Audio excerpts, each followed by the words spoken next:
او کسوتہم یا کپڑا ان کو دے دو جوڑے، او تحریر رقبہ یا غلام آزاد کر لو۔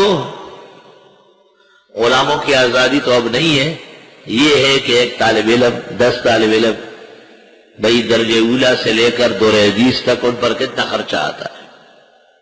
آج سے 20 سال پہلے حضرت الاستاذ مولانا مفتی احمد الرحمن مرحوم نے فرمایا تھا کہ درجہ اولا سے لے کے دور حدیث تک ایک طالب علم پر 5 لاکھ روپے خرچہ آتا ہے۔ اس سے اب تک جو مہنگائی ہو گئی ہے اس کا تقاضا ہے کہ کم از کم 15 سے 25 لاکھ ایک طالب پر خرچہ آ رہا ہے۔ اس میں مکان، بلڈنگ، بجلی، پنکھے، رہائش، کھانا پینا، اساتذہ کی تنخواہیں، علاج، معالجہ سب شامل ہے۔ ایسا نہیں ہے وَتَزْعَمُ أَنَّكَ جِرْمٌ صَغِيرٌ وَفِيكَ أَنْتَ وَالْعَالَمُ الْأَكْبَرُ۔ آپ کہتے ہیں کہ ایسے ہی آئے اور گئے، ایسے آئے گئے نہیں، پورا ایک نظام اللہ نے بنایا ہے۔ لَهُ الشُّكْرُ وَالْحَمْدُ۔ تو اس زمانے میں طلباء کے خرچے برداشت کرنا، دینی مدرسوں کی تربیت کرنا، تعاون کرنا، تحریر رقبہ، یہ غلام اور کنیزوں کی آزادی کے برابر ہے۔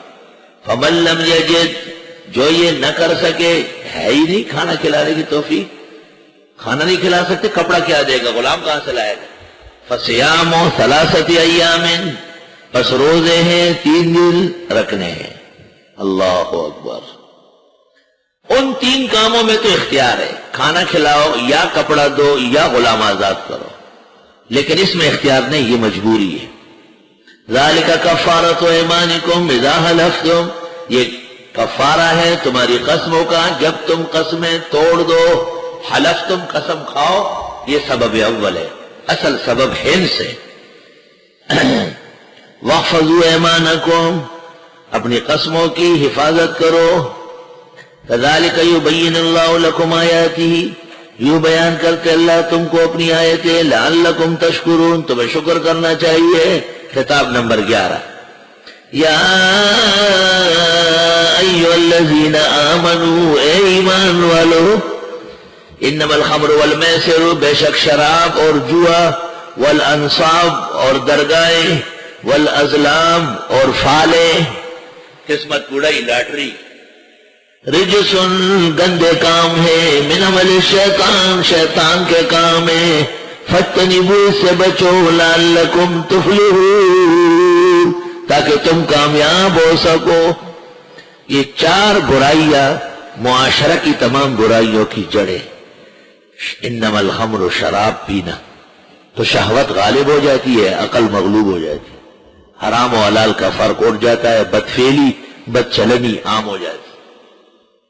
میسر، جوا، کہ کوئی ایسا داؤ لڑوں کہ پھانسا میرے حق نہ ہو جائے، سارا پیسہ مجھے مل جائے، تو نتیجہ کیا نکلے گا کہ اب پیسہ لینے کے لیے قتل و غارت گری سے بھی نہیں روکے گا، ڈاکے بھی کرے گا، رہزن بھی بن جائے گا، لٹیرا بھی بن جائے گا۔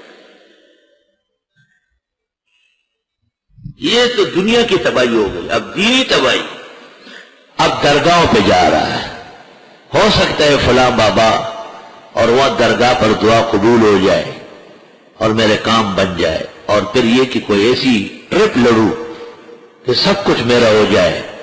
والازلام، ظلم کی جمع ہے، ظلم تیر کو کہتے ہیں جس پہ لکھا ہوتا تھا ہاں اور نہ، اور میں یہ سب شیطان کے کام، پلید کام، ناجائز۔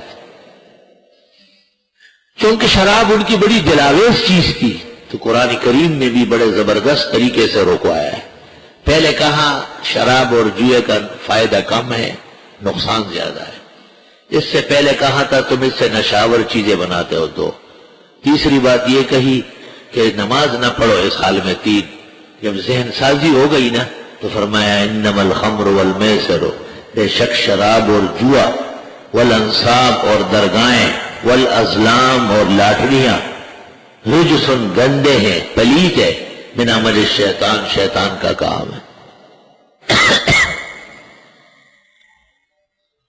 حضرت اقدس مولانا مفتی محمود صاحب جب صوبہ سرحد کے وزیر اعلیٰ تھے اور انہوں نے شراب پر پابندی لگائی تو اس وقت کے وزیر اعظم نے ان کو کہا کہ آپ نے شراب پر پابندی لگائی، اسپتالوں میں مریض مر رہے ہیں، ان کو شراب چاہیے۔ آپ نے کہا یہ ڈاکٹری مسئلہ ہے، آپ نے لیڈنگ اسپتال کو نوٹس دیا کہ آپ بورڈ تشکیل دیں اور مجھے وزیر اعلیٰ کو رپورٹ دیں کہ وہ کون کون سی بیماریاں ہیں جس میں شراب کے بغیر علاج نہیں ہو سکتا۔ حضرت فرماتے تھے میں ڈاکٹروں کے بورڈ کا شکر گزار ہوں، انہوں نے متفقہ رپورٹ لکھی کہ کوئی بیماری دنیا میں اللہ نے ایسی پیدا نہیں کی جس کا علاج بغیر شراب کے نہیں ہو سکتا۔ فرمایا مجھے کہا کہ مریض مر رہا ہے، کہا میں نے کہا یہ ڈاکٹروں کی رپورٹ آئی ہے، پڑھ، اس میں صاف لکھا ہوا ہے کہ کوئی علاج شراب پر موقوف نہیں ہے۔ وَمَكَرُوا وَمَكَرَ اللَّهُ وَاللَّهُ خَيْرُ الْمَاكِرِينَ۔ اے ایمان والو، بے شک شراب، جوا اور درگاہیں اور یہ لاٹریاں یہ پلید ہے، شیطانی کام ہے، اس سے بچو، تم کامیاب ہو جاؤ۔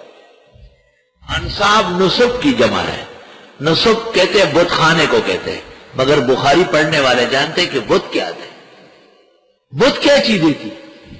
افرائیتم اللات والعزی ومناۃ الثالثۃ الاخری، بخاری میں یہ سارے اولیاء اللہ تھے، وت سوا یغوث یعوق نصر، 5 بت جو سورۃ نوح میں بخاری میں کانوا عبادا صالحین۔